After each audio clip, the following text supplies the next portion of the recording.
இங்க ஒருத்தன் செத்து போயிட்டான்னு நினைச்சு மார்ச்சர்ல கொண்டு போய் வச்சிடறாங்க. ஆனா திடீர்னு அவனுக்கு உயிர் வந்துருது. இப்ப இவன் உயிரோட வரத பார்த்து நர்ஸ் அலறி அடிச்சுட்டு ஓடிடுறாங்க. இவன் கண்ணாடியில பார்த்தா இவனோட உருவம் இல்லாம வேற ஒரு உருவத்துல இருக்கான். அதை பாக்குற இவனுக்கே ஒண்ணுமே புரிய மாட்டேங்குது. அதுக்கப்புறம் இவனை பாக்குறதுக்காக ஒரு நர்ஸ் வராங்க. அவங்க வந்தது அந்த இடமே ஃப்ரீஸ் ஆயிடுது. அப்பதான் தெரியுது கடவுள் நர்ஸ் உருவத்துல வந்து இவனுக்கு இந்த பூமியில வாழ்றதுக்கு மறுபடியும் ஒரு சான்ஸ் கொடுத்திருக்காங்க.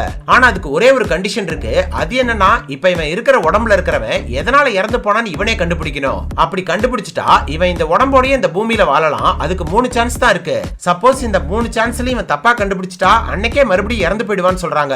அது மட்டும் இல்லாம அதை கண்டுபிடிக்கிறதுக்கு 100 நாள் தான் டைம் கொடுக்குறாங்க.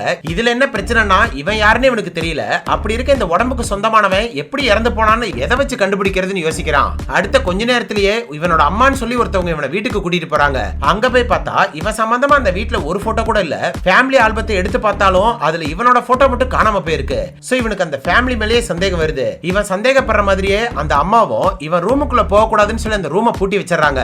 அப்ப அங்கதான் ஏதோ விஷயம் இருக்குன்னு தெரிஞ்சுக்கிட்டவன் பின்னாடி ஜன்னல் வழியே திருட்டுத்தனமா உள்ள போயிடுறான். அந்த சத்தம் கேட்டு அந்த அம்மா கதவை திறந்துட்டு உள்ள வந்துடுறாங்க. கீழே பார்த்தா ஏதோ கரையா இருக்கு. சோ இந்த ஃபேமிலி தான் இவனை ஏதோ பண்ணிட்டாங்கன்னு கன்ஃபார்மே பண்ணிடுறான். கடைசியில தான் ஒரு பெரிய உண்மையை கண்டுபிடிக்கிறான். அது என்னன்னா, இவன் தான் இந்த உடம்புக்கு உண்மையான சொந்தக்காரன். இவன் எல்லாருமே தப்பான கண்ணோட்டத்துல பார்த்துட்டு இவங்கிட்ட யாருமே பாசமா இல்லைன்னு நினைச்சு அவனோட முடிவை அவனே தேடிக்கிறான். ஆனா இப்ப அவன் திரும்ப வந்ததும் ஃப்ரெஷ்ஷா வேற ஒரு கண்ணோட்டத்துல பார்த்தாதான் தெரியுது எல்லாருமே இவங்கிட்ட பாசமா தான் இருந்திருக்காங்க. சோ எந்த ஒரு பிரச்சனையும் ஒரே கண்ணோட்டத்துல பார்க்காம வேற ஒருத்தரோட சைடுல இருந்து பார்த்தாதான் அதோட உண்மை என்னன்னு நமக்கே புரியும். அதை இவனுக்கு புரிய வைக்கிறதுக்காக தான் இவன் வேற ஒருத்தரோட உடம்புல இருக்கிறதா கடவுள் போய் சொல்லியிருக்காரு.